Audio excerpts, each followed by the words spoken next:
உங்களுடைய செய்திகளை உடனுக்குடன் பார்க்க லைக், சப்ஸ்கிரைப் செய்யுங்கள். நன்றிகள் பல. Ewolv unveiled its holistic mental well-being platform designed exclusively for women professionals in an event attended by prominent leaders and industry experts. The platform was introduced as a step forward in fostering inclusive and supportive environments for women at work. The launch was presided over by Mr. R. Chandrasekaran, former Executive Vice Chairman of Cognizant and ex-Chairman of NASSCOM, and Dr. Sandhya, Pentareddy, Executive Director and Trustee, VIT University. The event featured a panel discussion on creating workplaces that support women's personal and professional growth, moderated by Ms. Sulabha Santhosh Life Coach. The panel included Dr. Sandhya, Pentareddy, Executive Director and Trustee, VIT University, Ms. Surendran, leading clinical nutritionist, Mr. R. Chandrasekaran, former Executive Vice Chairman of Cognizant and ex-Chairman of NASSCOM, Dr. Srividya S., Chief Psychologist, Ewolv, Ms. Srithi Veeravalli, investor and clinical therapist. The discussion provided insights on actionable strategies to enhance workplace inclusivity and well-being for women professionals. Acknowledging that bit of work that we do at Mental Health First Aid India.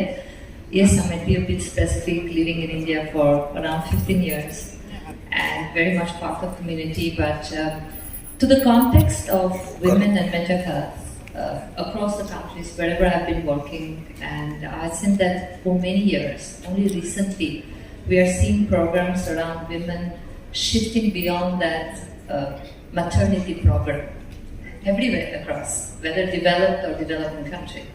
So now we see that there is a change. United Nations has brought women more in the context of beyond just as a mother, as a woman, taking care of family alone, seeing as a progressively being a huge force to the economy, to the society, and so on. Everywhere across, women, and unfortunately it's still the reality that everywhere, whether developed country or developing country, women still struggle to be there in the forefront. Maybe in developed country, maybe it's more program towards assuring leadership, presence in parliament, decision making in the boardroom. While in developing country, we are still seeing issues in regard to survival, access to care, access to work, domestic violence.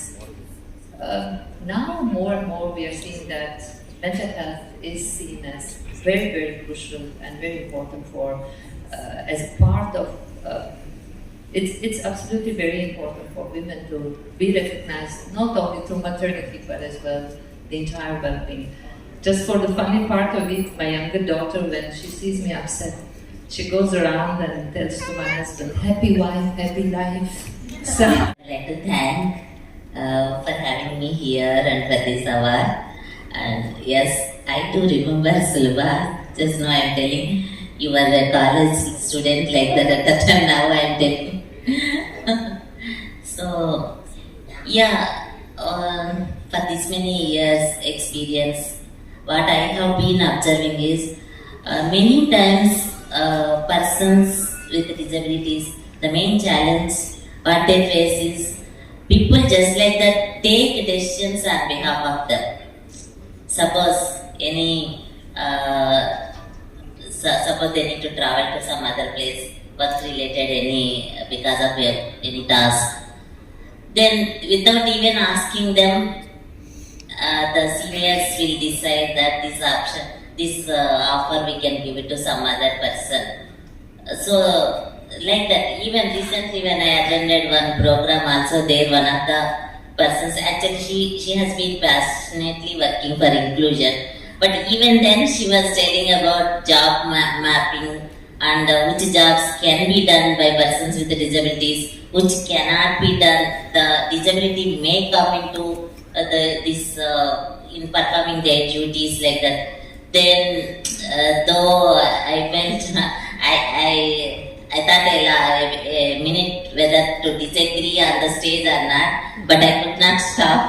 Being there on the stage, I could not keep quiet. I told her, these points, sorry, I cannot agree. First of all, I don't like the job mapping because of basing on disability. Because job mapping should be done by any leader basing on the skills the colleague is having, not because of their disability. So I hate that job mapping, first thing. And second one is, disability is not coming into in the performing of their duties.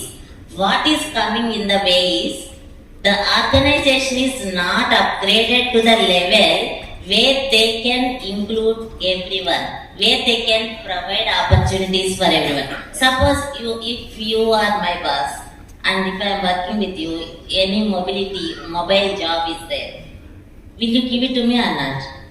You may think that she is a wheelchair user, how she can go, like that you may think. But now airlines are supportive and there are accessible transport opportunities and even hotel rooms are accessible. With all these facilities, if we arrange, then I can go and do that job, right? Sandhya, கொண்டு வரணும். ஏன்னா அவன் ரொம்ப கஷ்டப்பட்டு all parents behind that childrenக்கு நிச்சயமா நீங்க எல்லாரும் இருக்கணும்னு நான் பிரார்த்தனை பண்ணிக்கிறேன். இன்னொரு விஷயம், என்னுடைய டாட்டர் முதல்ல அவ படிச்சது Tamil medium.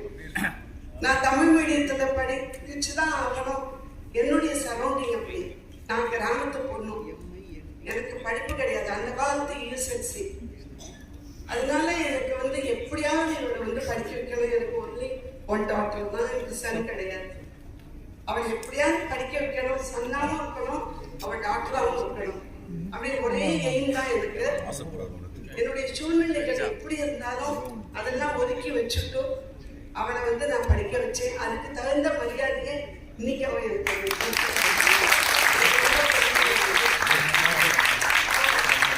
Standing women being recognized as part of this evening celebrations, hats off to them, and a lot to learn from whatever they have gone through in their life. I think it's some of those things we need to emulate in our own lifetime. And the broader topic of today's evening is actually about mental health. Talking about mental health, I can't tell you how important it is. Many of us who have been in the organizations, we talk about the technical skills, on-the-job skills, managerial skills, cross-functional skills. But one important aspect that we all missed, and I'm sure of late the realization has come, is the aspect of mental health, which is actually the foundation for anybody as an individual or as an organization to be successful. Now we keep reading in the newspapers about students going through a lot of stress. We have even heard cases of suicides in some of the reputed institutions, coaching centers. It's all because of the peer pressure, right? That's at the student level, as early as that. And all of us are familiar, having been part of various organizations, we all know what level of stress one endures as they build their career. So the most important thing that we need to address is really the stress aspect, the mental health aspect. If I have to sum it up, happier employees leads to companies' success. I think the realization has to come. And just as we look for, various skills that for the person to be successful, performing well on the job, it is also important to assess the mental health of individuals so that you can really map the right area of opportunity for those individuals. And I believe there are a number of tools that are available that will help you to assess the individual strengths, weakness, so that you can map those individuals for the right type of job. That's